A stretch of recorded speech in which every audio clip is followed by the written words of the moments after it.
You guys asked for it, so we're doing it. The first cook on the Dakota is a biscuit test. If you remember a little while back, we showed you our new Char-Griller Dakota offset that we've added to the arsenal.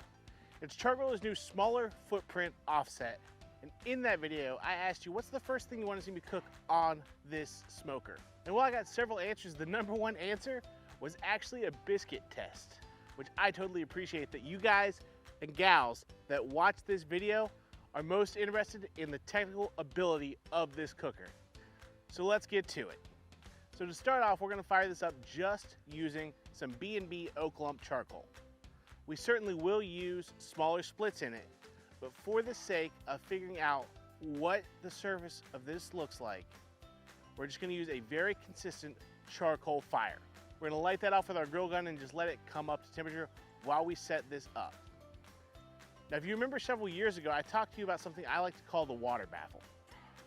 Basically, in competition offset smokers, there's always a plate in them that throws the heat from the firebox straight up to the top and runs across the top of the barrel. Now, while it is something you see more in competition cookers, I love the consistency of it. The whole idea is just, we know that heat's gonna draft up eventually. Let's just throw it to the top from the get-go.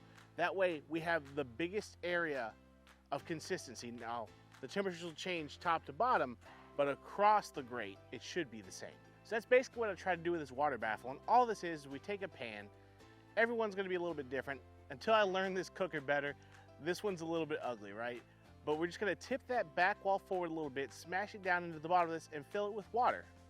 We're trying to deaden some of that immediate heat coming straight out of the firebox, and at the same time, push it towards the top of the tube. With that in place, we'll throw in these great expanded metal racks. I love these things. These are well done. And we're gonna set the damper on the firebox to about halfway and just see where it comes up. This cooker is new to me, so I'm not exactly sure where that is. And of course, we'll keep the chimney wide open. After about a half an hour, it looks like we've settled in right around 300, which is great. So all we're gonna do is oil up these grates and hit them with 10 pop biscuits. Now, for those of you that don't know, the biscuit test is just pop biscuits are cheap. We got 10 in this tube. We're gonna put them all across this grate and see if they all cook at the same time. Obviously, the place that's gonna be the hottest is right next to the firebox. So what we're gonna do is we're gonna put 2 biscuits on each side of the tube, front and back, on our first grate, on our second grate, and then because we only have 10 biscuits, 1 on each side of the tube on the back grate. And now's the easy part. We just wait and smell the biscuits cooking. When it came to this new small offset from Char-Griller, I'm gonna be honest, I was a little bit skeptical. That is a very compact cooking area to keep even, and I was concerned myself if they could do it or not. So I'm very anxious to see the outcome of this test just like you are. But at 10 minutes, our first peek at these biscuits, they're all running about the same. Now these front 2, you can see there's a little bit more color, especially on the back one. Now that could have to do with where I have that charcoal basket set up in the firebox. Perhaps there's more fire drifting to the back side of that.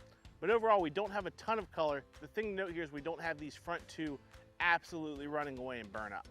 So we'll close it down and give it another 10 minutes. After 20 minutes opening back up, it looks about the same as far as even cooking goes. Other than those front 2 biscuits, the back 8 all look to be running roughly the same. The next 2 behind the front 2, you could say are going slightly faster, but generally, this is looking pretty good for the Dakota. Right here is the line. Like these 2 have just a touch of extra brown on the front of them. Bottom's still okay. This guy, he's pretty dark. That's burnt. This guy, same thing. This fella, not too bad. And then the rest of them are all running about the same. As far as doneness, I don't feel like sitting out here forever. But that is what this thing is looking like, pretty much from here back, so the majority of the entire surface, which is way better than I expected. So as you can see from that biscuit test, the majority of this surface area is going to be good for cooking. I wouldn't want to put something right up against the firebox, but half of that grate I would totally use. And in a worst case scenario, if you had to use the whole grate, just do some rotations, you should be fine. I'm kind of surprised by these results actually, pleasantly surprised. Now, if you want to hear my full explanation of the water baffle, meet me over here. Let's go talk about why you need to do it.